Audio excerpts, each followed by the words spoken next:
Acids, basis and salt, ये तीनों ही चीजें हमें अपने किचन में देखने को मिल जाती हैं, पर इसके अलावा भी इन तीनों चीजों के बहुत सारे काम हैं हमारी लाइफ में। इस चैप्टर में इन तीनों चीजों के बारे में बहुत कुछ बताया गया है, जैसे इसके बहुत सारे फीचर्स, इनके एप्लीकेशंस। पर मैं आपको पहले बताना चाहूंगा कि ये तीनों चीजें हैं क्या। जैसे एसिड्स बोलते हैं वो सारे सब्सटेंस को जो किसी भी चीज पे टच करने के बाद उनके अंदर के नेगेटिव चार्ज को सोख लेते हैं, फिर नेगेटिव चार्ज इसे वो ले लेते हैं।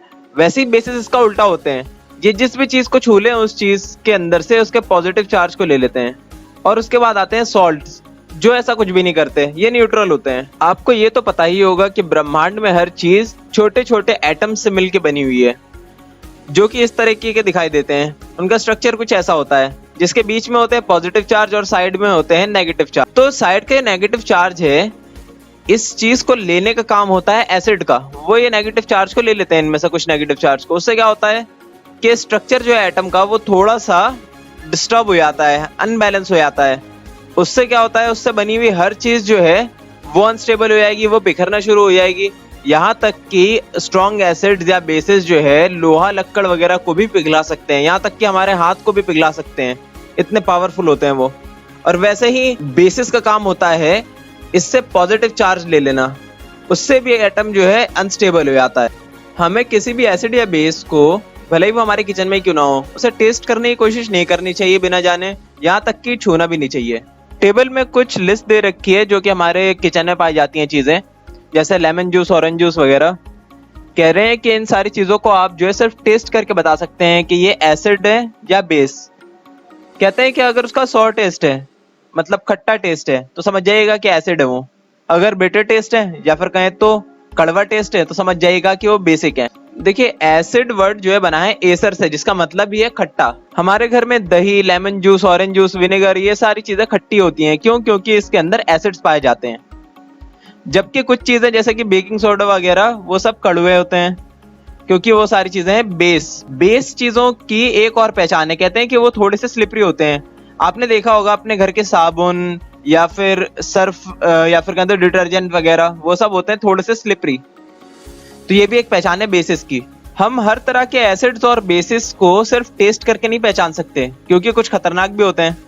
तो उन्हें जानने के लिए कि वो कौन से कैटेगरी में आते हैं, हम इंडिकेटर्स का यूज करते हैं। इंडिकेटर्स वो सारी चीजें होती हैं जिसके ऊपर आप एसिड या फिर बेस डालें तो अपना अलग अलग तरह से कलर चेंज करती हैं। अब इंडिकेटर्स दो तरह के होते हैं, एक तो नेचुरल और एक सिंथेटिक। तो देखिए, कुछ नेचुरल इंडिकेटर्स के एग्जांपल है यहाँ पे, जैसे कि हल्दी, टर्मरिक, लिटमस, चाइना रोज वगैरह। इन सब इंडिकेटर्स का यूज करना भी सीखेंगे हम आगे। बोल रहे हैं कि आपको पता है कि विनेगर के अंदर कौन सा एसिड पाया जाता है, एंट जो स्टिंग करती है उसके अंदर कौन सा एसिड पाया जाता है। क्योंकि एसिड तो होते हैं बहुत तरह के, हजारों तरह के होते हैं। कुछ होते हैं बहुत ही लाइट से एसिड जो ज्यादा नुकसान नहीं पहुंचाते, जो हमारे पेट में भी होता है, हमारे शरीर में भी होते हैं, उसे हम पी भी जाएं या फिर हमारे बॉडी को टच भी कर जाए तो कोई फर्क नहीं पड़ेगा। कुछ होते हैं बहुत ही सुपर स्ट्रॉन्ग एसिड्स या फिर बेस, जो कि एक बूंद भी टच कर जाए हमारी बॉडी के ऊपर तो पिघला देता है उस हिस्से को, यहाँ तक कि लोहे लक्कड़ को भी पिघला देती हैं वो सारी चीजें। तो कह रहे हैं कि देखिए, विनेगर के अंदर पाया जाता है एसिटिक एसिड, जो एंट जो काटती है किसी भी आदमी को, तो उसके अंदर पाया जाता है फॉर्मिक एसिड। सिट्रस फ्रूट जैसे कि ऑरेंज, लेमन वगैरह में पाया जाता है सिट्रिक एसिड। दही के अंदर पाया जाता है लैक्टिक एसिड। स्पिनच में पाया जाता है ऑक्सैलिक एसिड, और वगैरह वगैरह। ये सारे हो गए एग्जाम्पल नेचुरली जो मिलते हैं हमें एसिड्स उनके। अब आगे देखिए, बोल रहे हैं कि बेसिस के बारे में बात कर लेते हैं। लाइम वाटर में पाया जाता है कैल्शियम हाइड्रोक्साइड। अच्छा, लाइम का मतलब नींबू पानी नहीं है बिल्कुल भी, लाइम का मतलब होता है चूना, ठीक है। और लाइम वाटर मतलब चूने का पानी, ये होता है एक तरह का बेस। वैसे ही विंडो क्लीनर में पाया जाता है अमोनियम हाइड्रोक्साइड, सोप में पाया जाता है सोडियम या potassium hydroxide, milk of magnesia में पाया जाता है मैग्नीशियम हाइड्रोक्साइड। आगे देखिए, बोल रहे हैं कि नेचुरल इंडिकेटर्स अराउंड अस। तो सबसे कॉमन एग्जांपल है उसका लिटमस, ठीक है, जो कि एक डाई भी होता है नेचुरल। डाई वो सारी चीजों को बोलते हैं जो भी जिस चीज के कांटेक्ट में आए उस चीज को कलर कर दे। अब लिटमस एक इंडिकेटर है जो कि बनाया जाता है लाइकन से। लाइकन से एक तरह के पौधे होते हैं, देखिए यहाँ पे हैं लाइकन्स। इन पौधे से जो है लिटमस का एक सॉल्यूशन बनाया जाता है, जिस सॉल्यूशन का काम होता है अपना कलर चेंज करना, जब वो एसिड के उसमें आता है कांटेक्ट में तब, और जब वो बेसिस के कांटेक्ट में आता है तब। तो उससे हम पहचान सकते हैं दोनों को। अब उसी लिटमस के जरिए एक लिटमस पेपर भी बनाया जाता है, जो कि दो तरह से आते हैं हमारे पास, रेड और blue litmus paper. Red litmus paper का काम होता है कि उसे आप एसिड पे टच करेंगे तो ये कुछ नहीं करने वाला, पर अगर आप उसे बेस पे टच करेंगे तो इसका कलर चेंज हो जाएगा ब्लू। जबकि ब्लू का काम होता है कि अगर आप इसे बेस पे टच करेंगे तो कुछ नहीं होगा, पर अगर आप इसे एसिड पे टच कर देंगे तो इसका कलर हो जाएगा रेड। एक्टिविटी 5.1 में कह रहे हैं कि एक लिटमस पेपर ले लिए, उसमें थोड़ा सा डाल दीजिए आप एसिड, देखिए क्या होता है। जाहिर सी बात है कलर चेंज करेगा रेड कलर का। कुछ चीजें होती हैं जो कि लिटमस के कलर को चेंज नहीं करती किसी भी तरह से, उनको हम बोलते हैं न्यूट्रल सॉल्यूशंस। वो ना तो एसिड होते हैं ना ही बेस, जैसे कि शुगर वगैरह, वो आपको ना तो खट्टा लगता है ना फिर कड़वा लगता है। देखिए बॉक्स में बता रहे हैं कि अगर आपको लाइम वाटर बनाना है तो बहुत आसान है, चूने को पानी में मिक्स कर दिए, बन गया आपका लाइम वाटर। देखिए एक्टिविटी 5.2 में ये टर्मरिक का यूज करने के लिए कह रहे हैं, क्योंकि वो भी एक तरह का नेचुरल इंडिकेटर होता है। क्या बोल रहे हैं कि थोड़ा सा जो है आप हल्दी लीजिए, उसको मिक्स कर दिए पानी के अंदर, एक सॉल्यूशन बन जाएगा आपका। उस सॉल्यूशन का काम होगा कि उसमें आप जब भी डालेंगे एसिड तो वो कुछ नहीं करने वाला, पर जब आप उसमें बेस डाल देंगे तो अपना कलर चेंज कर देगा। यहाँ तक कि अगर आप जो है एक पेपर को भिगा देंगे इस टर्मरिक के सॉल्यूशन से, जैसे कि इन्होंने करा है, और उसके ऊपर बेस या फिर कहें तो सोप के सॉल्यूशन से कुछ भी ड्राइंग करना चाहेंगे ना तो कर सकते हैं, क्योंकि वो कलर चेंज करता है। आगे देखिए तीसरा है हमारा चाइना रोज। चाइना रोज का भी इस्तेमाल कर सकते हैं हम एज एन इंडिकेटर। कैसे? कह रहे हैं कि रोज के कुछ पत्तियां लीजिए, उसे आप पानी में मिक्स कर दीजिए यहाँ पे, उससे क्या होगा कि उसका कलर चेंज हो जाएगा, थोड़ा सा पिंक टाइप का, है ना। अब उस सॉल्यूशन में जब भी आप थोड़ा सा एसिड मिक्स कर देंगे तो उसका कलर चेंज हो जाएगा डार्क पिंक या फिर कहें तो मेजेंटा। जब भी आप उसमें बेस ऐड करेंगे तो उसका कलर हो जाएगा ग्रीन। देखिए टेबल के अंदर कह रहे हैं कि ये सारी चीजें जो आपके किचन के अंदर पाई जाती हैं, सब पे आप टेस्ट करिए जरा टर्मरिक का टेस्ट, ठीक है, और देख के बताइए क्या निकला हुआ है, एसिड या बेस। देखिए अगली टेबल में क्या बोल रहे हैं कि ये सारी चीजें हैं, इन सब के अंदर जो है, देख लिया अगली टेबल में क्या बोल रहे हैं कि ये सारी चीजें जो घर में मिलती हैं आपके, इन सब पे जरा आप रोज वाटर वाला टेस्ट करके देखिए, बताइए कि उसका पहले कलर कैसा था, बाद में कैसा हो गया, मतलब वो एसिड है कि बेस है। देखिए यहाँ पे बच्चा क्या पूछ रहा है कि इसने बेकिंग सोडा का पाउडर ले लिया खाली, उसे लिटमस पेपर पर लगाया, लिटमस पेपर ने अपना कलर ही चेंज नहीं करा।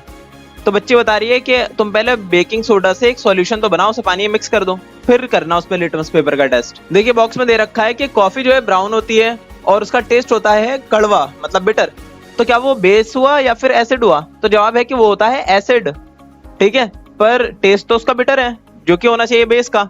वो इसलिए होता है क्योंकि इसके अंदर बहुत सारे कंपाउंड होते हैं जो कि कड़वे टेस्ट करते ही हैं, ठीक है, पर वो होता है अपने अंदर एसिड लिए हुए। तो मतलब कि खाली टेस्ट कर देने से हमें नहीं पता लगता कि वो एसिड है कि बेस है। यहाँ तक कि कई बार बहुत ही डाइल्यूट एसिड या बेस तो टेस्ट ही नहीं करते कुछ, वो बस पानी के जैसे ही टेस्ट करेगा आपको। देखिए अगली एक्टिविटी में बोल रहे हैं कि टीचर्स से आप जो है ना कुछ एसिड्स को और बेसिस को क्या करा लीजिए, डाइल्यूट करा लिए, बहुत पतला करा लिए, ताकि उससे आपको नुकसान ना पहुंचे। अब उन सारी चीजों को आप जो है ना उन सब पे टेस्ट करके देखिए, एक एक करके ऐसे डाइल्यूट करके। हाइड्रोक्लोरिक एसिड है, उस पर आप टेस्ट करिए लिटमस का क्या होता है। जाहिर सी बात है लिटमस पेपर पे एसिड लगाएंगे तो रेड हो जाएगा। और इफेक्ट जो है उस पे टर्मरिक का क्या होता है, एसिड पे कुछ फर्क नहीं पड़ने वाला, उसका जैसा का वैसे ही है, कलर वही रहने वाला है। और इफेक्ट जो है रोज वाटर का या फिर कहें तो चाइना रोज का सॉल्यूशन उससे मेजेंटा कलर का हो जाएगा। यही आप जो है अलग अलग तरह के जो यहाँ पे दे रखे हैं एसिड और बेस सबके साथ करिए। इस बॉक्स में कह रहे हैं कि एसिड रेन के बारे में आपको पता है, आपने शायद सुना ही होगा न्यूज वगैरह पे, कि बहुत सारे जो पॉल्यूशन वाली जगह होती है ना, वहां पे एसिड के कंपोनेंट्स हवा में जाके मिक्स हो जाते हैं, और हवा में जब बारिश होती है, नमी होती है, तो वो जमीन पे आके गिरते हैं सारे एसिड।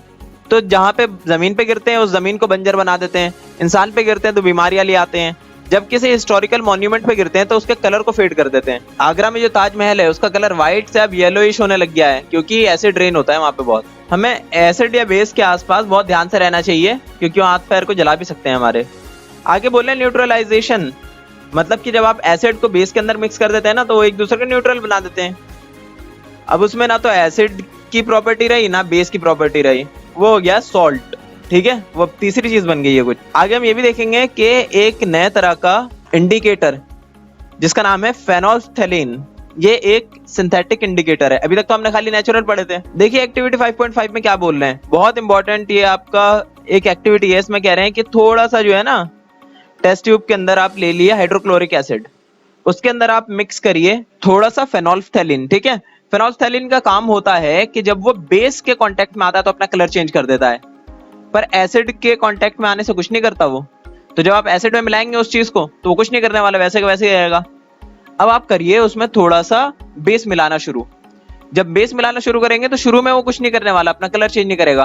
तो आप सोचेंगे ऐसा क्यों हो रहा है कि कलर चेंज क्यों नहीं कर रहा है, जबकि करना चाहिए बेस के साथ तो फेनोल्फथालीन को रिएक्शन करके कलर चेंज करना चाहिए, जबकि नहीं कर रहा। तो थोड़ी देर बाद आप जब डालते रहेंगे बेस, तब आप देखेंगे कि पिंक कलर आना शुरू हो गया उसमें, मतलब कलर चेंज कर दिया उसने। अब बताइए कि अचानक से उसने कलर चेंज क्यों नहीं करा था, इतनी देर बाद धीरे धीरे आपने काफी सारा बेस डाल दिया तभी क्यों कलर चेंज करा। वो इसलिए क्योंकि शुरू में जो उसके अंदर आपने एसिड डाला था, हाइड्रोक्लोरिक एसिड, उसको न्यूट्रलाइज कर रहा था पहले। तो जब न्यूट्रलाइज पूरी तरह से कर दिया उसने उस एसिड को, तब एक्स्ट्रा बेस जो आया उसने कलर चेंज कर दिया टेस्ट ट्यूब का। अब आगे देख सकते हैं आप ये करके कि वो जो कलर चेंज हुआ है ना सॉल्यूशन, उसके अंदर थोड़ा सा एसिड और डाल दिए तो क्या देखेंगे, उसका कलर जो है वापस से चेंज हो जाएगा पहले की तरह। ठीक है, कलरलेस हो जाएगा वो। फिर आप उसमें थोड़ा सा 1-2 बूंद और बेस डाल दिए तो क्या होगा, फिर वापस से कलर चेंज हो जाएगा उसका पिंक कलर का। उसमें आप थोड़ा सा एसिड और डाल दीजिए, फिर वापस वो न्यूट्रल कलर का हो जाएगा। वो ये हो रहा है अब इसके अंदर कि जैसे जैसे आप एसिड में बेस बराबर बराबर क्वांटिटी में डाल रहे हैं, तो वो ना तो एसिड रह रहा ना वो बेस रह रहा, वो बीच की चीज बन जा रही है, वो सॉल्ट बन जा रहा है, जिसके ऊपर फेनोल्फथालीन कोई भी कलर नहीं दिखाता। अब ये जो रिएक्शन है एसिड और बेसिस को हम बोलते हैं न्यूट्रलाइजेशन, जिसके अंदर एसिड मिलता है बेस के साथ और निकालता है सॉल्ट प्लस वाटर, और साथ में थोड़ी सी हीट भी। इसका मोस्ट कॉमन एग्जांपल है आपका हमारे घर के नमक।